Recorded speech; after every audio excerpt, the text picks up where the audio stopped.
लिंग व लिंगी की पूजा करने को कहना। अब वहीं से इसने अपने प्राइवेट पार्ट लिंग और दुर्गा के प्राइवेट पार्ट लिंगी की पूजा करनी शुरू करवा दी। क्योंकि जब ब्रह्मा और विष्णु जी दोनों युद्ध कर रहे थे तो शिव का रूप बनाकर तो काल आ गया और पार्वती का रूप बनाकर ये अपनी पत्नी दुर्गा को ले आया। और उसके बाद से इसने संसार में अपने प्राइवेट पार्ट लिंग की और अपनी पत्नी दुर्गा के प्राइवेट पार्ट लिंगी की पूजा शुरू करवा दी। जो हम हिंदू श्रद्धालु मंदिरों में शिवलिंग के नाम से उसकी पूजा करते हैं। देखिएगा, लिंग व लिंगी की पूजा करने को कहना। काल ब्रह्म ने अपने लिंग यानी प्राइवेट पार्ट तथा स्त्री की लिंगी यानी प्राइवेट पार्ट की पूजा करने को कहा। जो मंदिरों में शिवलिंग स्थापित किया होता है उसको ध्यान से देखा जाए तो पता चलता है कि पत्थर की लिंगी यानी स्त्री की योनि में पत्थर का लिंग यानी शिव का लिंग पेशाब इंद्री प्रविष्ट किया गया होता है। यानी शिवलिंग के नीचे जो पत्थर होता है गोल गोल, गुरुदेव कह रहे हैं कि वो दुर्गा का प्राइवेट पार्ट है। लिंगी जिसके अंदर वो पत्थर का शिवलिंग बनाकर काल का लिंग बनाकर उसके अंदर डाला हुआ है। तो जो फोटो हम देखते हैं मंदिरों में या शिवलिंग की जो फोटो देखते हैं तो ऊपर तो ये काल का जो प्राइवेट पार्ट है जिसको शिवलिंग कहते हैं वो है, और शिवलिंग जिस उस पत्थर की टुकड़ी के ऊपर रखा होता है जिसके वो अंदर होता है वो इस दुर्गा का प्राइवेट पार्ट है, लिंगी है, जिसकी पूजा इसने संसार में शुरू करवा दी। हमें मुक्ति के मार्ग से रोकने के लिए, हमें यहीं पर जन्मने और मरने के लिए, क्योंकि ये जो शिवलिंग की साधना है ये वेद विरुद्ध है, शास्त्रों के विरुद्ध है। और शास्त्र विरुद्ध साधना करके जो मनमाना आचरण करता है वो कभी न सिद्धि को प्राप्त होता है, न गति को प्राप्त होता है, न उसकी मुक्ति होती है। ये गीता अध्याय 16 श्लोक नंबर 23 का सारांश है। अब आगे देखिए भाई और बहनों, श्री शिव पुराण के विद्वेश्वर संहिता के खंड 1 अध्याय 5 श्लोक 26 और 31। भाई और बहनों ये नोट कर लेना, ये कहीं आपको लगे कि भाई संत रामपाल जी ने ऐसे लिख दिए होंगे। हमारे हिंदू धर्म शास्त्रों में जहां जहां जो बातें लिखी हुई हैं आप लोगों की सुविधा के लिए कौन सा अध्याय है, कौन सा पेज है, कौन सा खंड है, सब कुछ बताया जा रहा है। और अभी तो आपको मौखिक बताया जा रहा है, उसके बाद एक एक शब्द जो सतगुरु रामपाल जी ने यहां बताया ऐसा का ऐसा हमारे धर्मशास्त्र में लिखा हुआ है जिसको हम सिरोधार्य मानते हैं। श्री शिव पुराण के विद्वेश्वर संहिता के खंड 1 अध्याय 5 श्लोक 26 से 31 तथा अध्याय 9 श्लोक 40 से 46 में प्रमाण है। इनकी फोटोकॉपी आगे लगाई गई है, कृपया वहां पर पढ़ें, विचार करें कि यह कितनी बेशर्मी की बात है। यह शिवलिंग की पूजा, लिंग और लिंगी की पूजा, यह हिंदू समाज के लिए कितनी बेशर्मी की बात है। ना यह शिवलिंग पूजा का विधान कहीं गीता में है, ना कहीं वेदों में है। यह काल इस प्रकार से ओछी आदि अधूरी घटिया साधनाओं को जन्म देता है।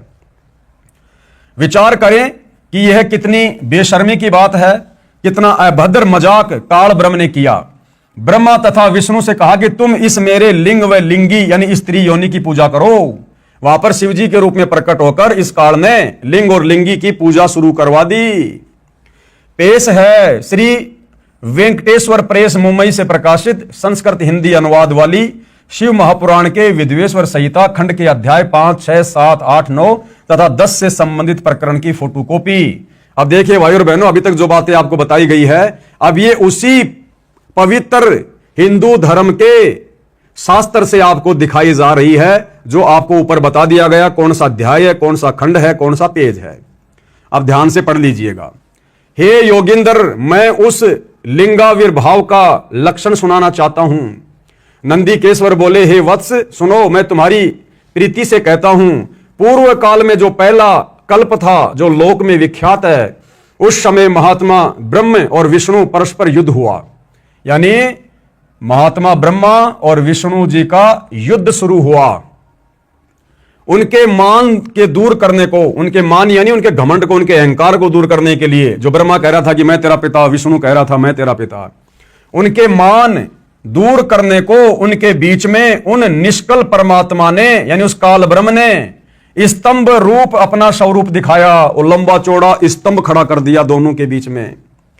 तब जगत के हित की इच्छा से निर्गुण शिव ने यानी उस काल ब्रह्म ने उस तेजोमय स्तंभ से अपने लिंग कार का स्वरूप दिखाया।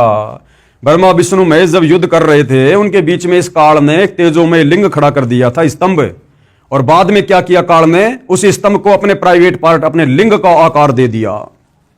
उसी दिन से लोक में यानी संसार में वह निष्कल शिवजी का लिंग विख्यात हुआ। उसी दिन से भाई और बहनों ये शिवलिंग की पूजा शुरू हो गई, उस काल के प्राइवेट पार्ट की। ये आप लोगों के सामने है, हिंदी संस्कृत दोनों साथ में है। ये कोई दक्षिणी अफ्रीका के लोगों का शास्त्र नहीं है भाई और बहनों, ये विशेषकर हिंदू समाज से जुड़े भाई बहनों का अति पूजनीय और शिरोधार्य शास्त्र है। आप पढ़िएगा आगे।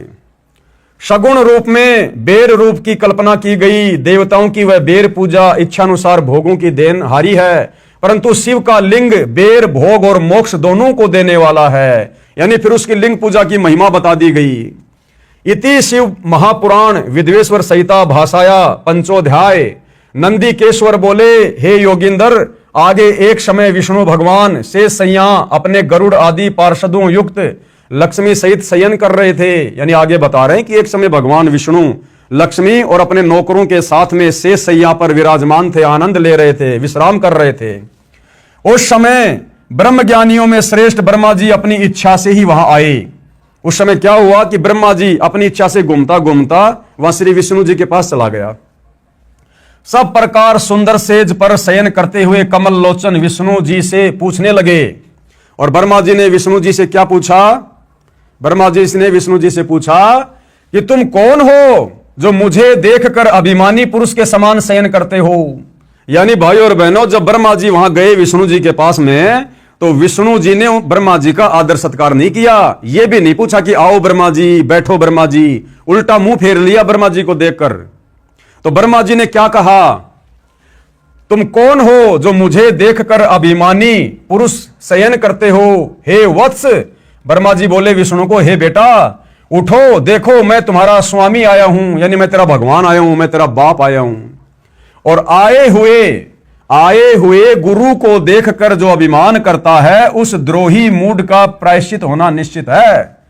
और इस प्रकार से जो आदर सम्मान नहीं करता है, तो उसका घमंड तोड़ना जरूरी हो जाता है। यह सुनकर विष्णु जी के अंतर में तो क्रोध हुआ। अब ये बातें सुनकर ब्रह्मा जी के मुंह से अब विष्णु जी के अंदर तो आया गुस्सा, लेकिन बाहर से बिल्कुल शांत बने रहे। यह सुनकर विष्णु जी के अंतर में तो क्रोध हुआ, परंतु बाहर से शांत रहे और बोले, हे वत्स। अब विष्णु जी प्यार से क्या बोले ब्रह्मा को? हे बेटा, तुम्हारा मंगल हो, बैठो इस आसन पर विराजो। कि अगर तेरे को बैठने की ज्यादा चाहत है ना, तो बैठ जा भाई तू इस आसन पे। इस समय तुम्हारा नेत्र कुटिल और तुम्हारा मुख वक्र क्यों हो रहा है? कि तेरी आंखें और तेरा मुंह टेढ़ा मेढ़ा क्यों हो रहा है? विष्णु ने पूछा ब्रह्मा जी से। ब्रह्मा जी बोले, हे वत्स विष्णु, हे बेटा विष्णु, तुमको समय के प्रभाव से अभिमान है कि तेरे को घमंड हो गया है। हे पुत्र, ब्रह्मा जी कह रहे हैं विष्णु को, हे पुत्र, मैं तुम्हारा रक्षक और जगत का पितामह हूं। विष्णु जी बोले, ये तो सब जगत मुझ में स्थित है, तुम चोर के समान किस प्रकार अपना कह रहे हो? अब विष्णु जी कह रहे, भैया ये संसार तो मेरा है, तुम चोरों की तरह क्यों इसको अपना कह रहे हो? यानी ये हमारे भगवान है भाई और बहनों, हमारे परमात्मा हैं ब्रह्मा विष्णु जी, जिनको दुनिया पूज रही है। अब हमें क्या शिक्षा मिलेगी इन भगवानों से?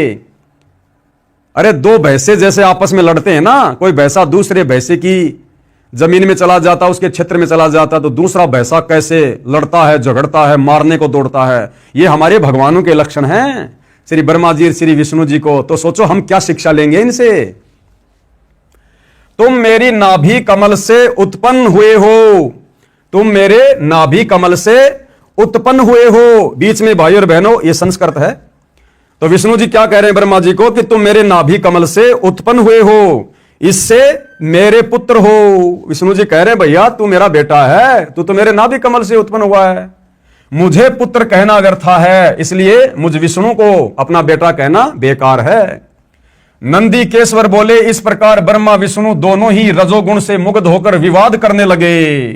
वो दोनों देवता आपस में गुट्टम गुट्टा लड़ाई झगड़ा करने लग गए। ब्रह्मा जी और विष्णु जी हमारे भगवान, हिंदू समाज के भगवान। मैं श्रेष्ठ हूं, मैं स्वामी हूं, ऐसा कहकर एक दूसरे को मारने की इच्छा से युद्ध करने में उत्सुक हुए। दोनों ने बांस मार लिए, हथियार निकाल लिए कि मैं भगवान, मैं भगवान। और हंस और गरुड़ वाहन पर स्थित हो ये दोनों देव युद्ध करने लगे। अब श्री ब्रह्मा जी का वाहन क्या है? हंस। और विष्णु जी का वाहन क्या है? गरुड़।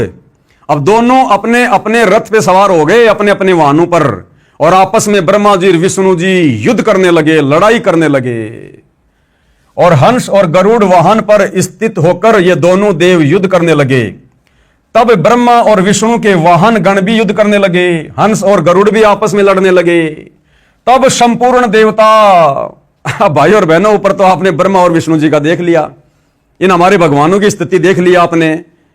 बच्चों से ज्यादा दिमाग नहीं है इनमें, बच्चों से ज्यादा, जो कह रहे हैं कि हम संसार को चला रहे हैं। अरे संसार को चलाने वाले अगर ऐसे बच्चों की तरह लड़ेंगे, मरेंगे, तो संसार का क्या होगा? फिर ये संसार कौन चला रहा है? और आगे देखना, हमारे देवी देवता जिनकी हम पूजा पाठ करते हैं, दोनों भाई आपस में लड़ रहे हैं, और हमारे देवी देवता ऊपर से उनके ऊपर फूल बरसा रहे हैं कि वाह जी वाह, बड़ा अद्भुत युद्ध हो रहा है, ऐसा युद्ध हमने पहले कभी देखा ही नहीं। हमारे देवी देवता उन पर फूल बरसा रहे कि लड़ो, मरो, कटो।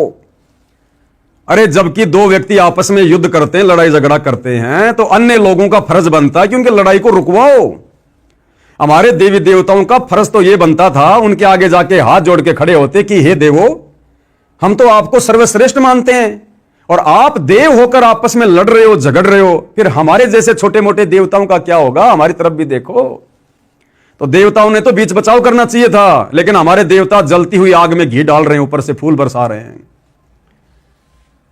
ब्रह्मा और विष्णु के वाहन गण भी युद्ध करने लगे। तब संपूर्ण देवता, सारे के सारे देवता, ये 33 करोड़ विमानों में बैठकर उस महा अद्भुत युद्ध देखने को चले आए। यानी अपना मनोरंजन करने के लिए आ गए देवी देवता, और आकाश में उनके ऊपर फूल बरसाने लगे। बताओ, वो लड़ रहे हैं और लड़ते हुए के ऊपर फूल बरसा रहे हैं। तब विष्णु जी ने गुस्से में आकर ब्रह्मा जी की छाती में लात मार दी, घुसा मार दिया। ये हैं हमारे प्रधान देवता। अब आगे क्या कहा जा रहा है? हे कुमार, इस प्रकार मधुर वाणी से पार्वती पति शंकर ने उन सब देवताओं को संतुष्ट किया। तब शिव ने अपने 100 गणों को उस समर स्थल में जाने की आज्ञा दी जहां ब्रह्मा और विष्णु थे। तब शंकर के पयान समय में अनेक प्रकार के बाजे बजने लगे, अनेक प्रकार के वाहनों पर ये विधिवत भूषण पहरे गणेश्वर चलने को उद्यत हुए। प्रणव के समान आकाश से सर्वत्र व्याप्त पंचमंडल से मंडित भद्र रथ में अंबिका पति गिरीश चढ़े, पुत्र तथा गण भी संग हुए। उस समय इंद्रादि देवता उनके पीछे चलने लगे। सुंदर ध्वजा व्यजन चमर पुष्प वर्षा संगीत नृत्य बाजों से सम्मानित हो शिवजी पार्वती सहित ब्रह्मा विष्णु के निकट समर भूमि में सेना सहित गए। अब वहां पर भाई और बहनों, इन दोनों के छोटे भाई शंकर जी भी पहुंच गए अपने सहपरिवार उस युद्ध को देखने के लिए। बताओ, युद्ध कोई देखने की चीज है, कोई मनोरंजन की चीज है? और जाकर मेघों के मध्य में छिपकर, यानी बादलों के बीच में छुपकर वो लड़ाई देखने लगे।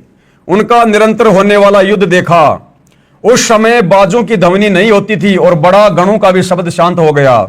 उस समय ब्रह्मा और विष्णु परस्पर एक दूसरे को मारने की इच्छा से माहेश्वर और पाशुपताश्रे तथा अस्त्रों की ज्वाला मानो त्रिलोकी भस्म करने लगे।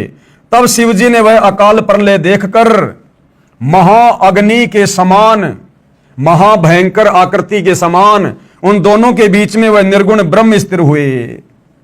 फिर से भाई और बहनों, वहां पर इस काल बलि को आना पड़ा। इस काल बलि ने फिर से वहां पर अपना एक तेजोमय रूप प्रकट कर दिया। वहां पर अग्नि के समान भयंकर ज्वाला उठाता हुआ एक रूप उसने, स्तंभ उसने वहां पर प्रकट कर दिया कि ये नादान फिर से मरेंगे, फिर से लड़ेंगे। ये इस संसार की सृष्टि स्थिति को कौन चलाएगा? मेरे भोजन को कौन तैयार करेगा? तो इस काल बलि को, इस ब्रह्म को फिर से आना पड़ा वहां पर। और क्या कह रहे हैं? महाअग्नि के समान, स्तंभ के समान, महाभयंकर आकृति के समान उन दोनों के बीच में वह निर्गुण ब्रह्म स्थिर हुए। वह लोक क्षय करने में समर्थ अस्त्र उस महाअग्नि के प्रकट होते ही क्षण मात्र में निपतित हो गया। यानी ब्रह्मा विष्णु महेश के वो अस्त्र शस्त्र फैल हो गए जब काल ने वो अग्नि के समान अपना रूप वहां पर जब वो प्रकट किया।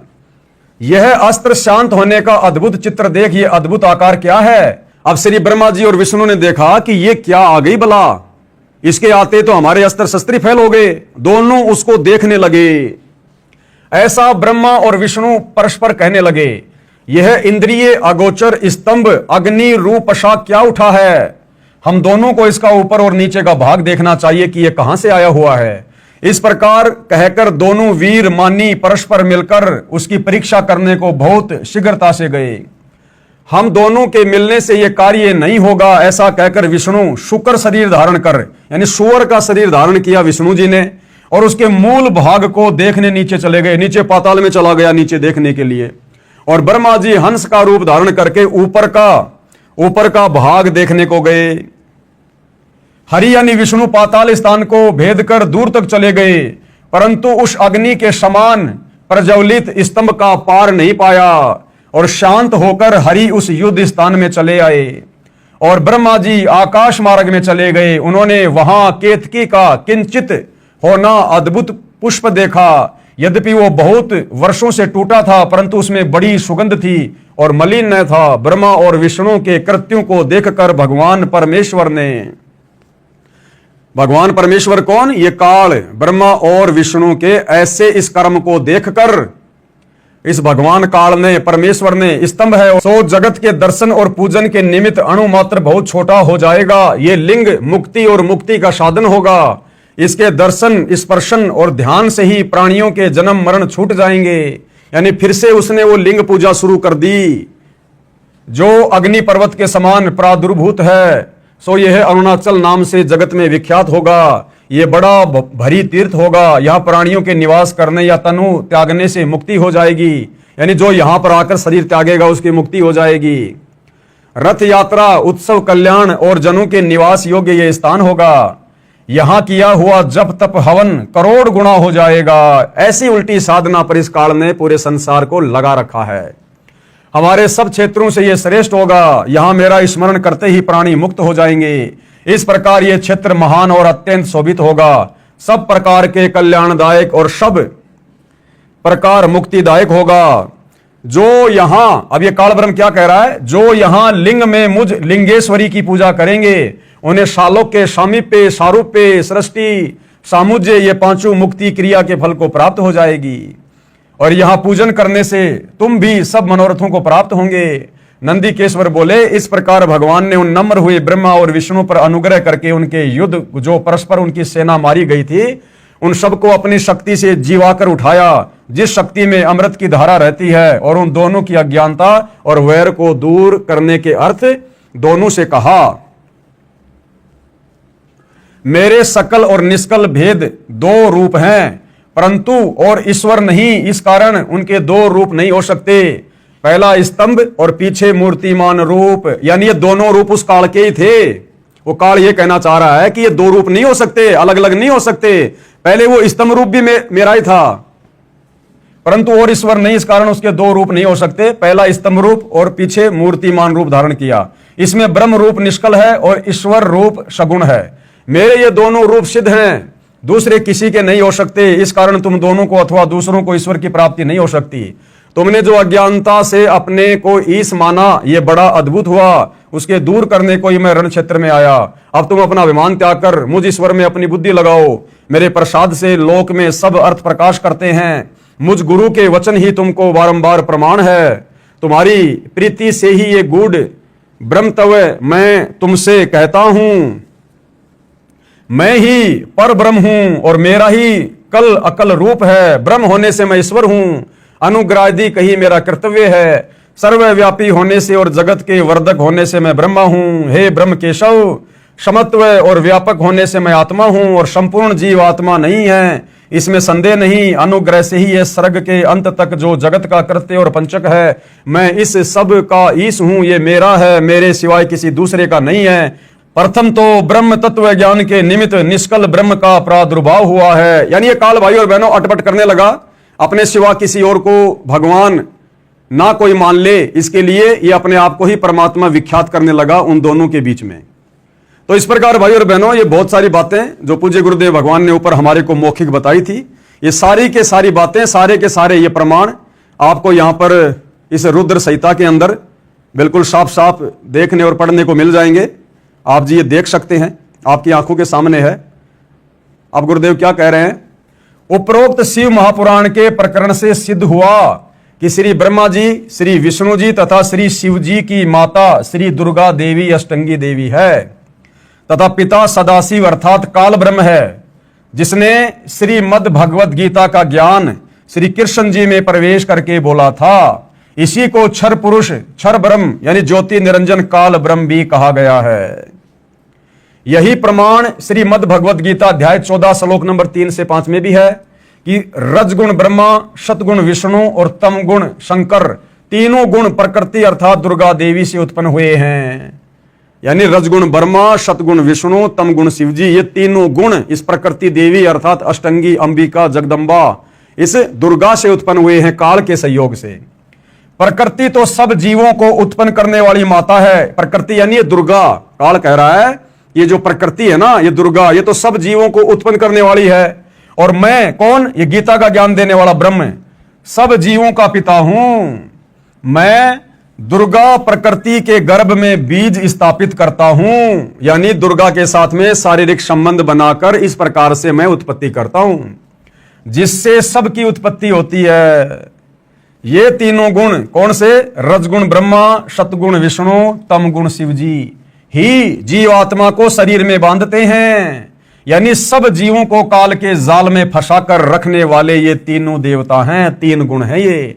इसीलिए इस काल ने गीता अध्याय 7 श्लोक नंबर 12 से 15 में इन तीनों गुणों के द्वारा जिनकी बुद्धि हरी जा चुकी है उनको 4 गालियां दी है।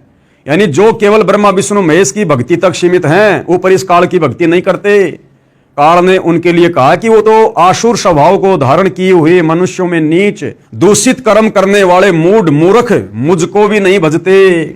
यही प्रमाण गीता अध्याय 7 श्लोक 12 से 15 में है कि जिनकी बुद्धि तीनों गुणों रजगुण ब्रह्मा, सतगुण विष्णु तथा तम गुण शिव से मिलने वाले क्षणिक लाभ यानी थोड़े बहुत लाभ तक सीमित है, यानी जिनका ज्ञान हरा जा चुका है, वे राक्षस स्वभाव को धारण किए हुए मनुष्यों में नीच दूषित कर्म करने वाले मूर्ख हैं, जो मुझे यानी गीता ज्ञान दाता इस काल ब्रह्म को भी नहीं भजते।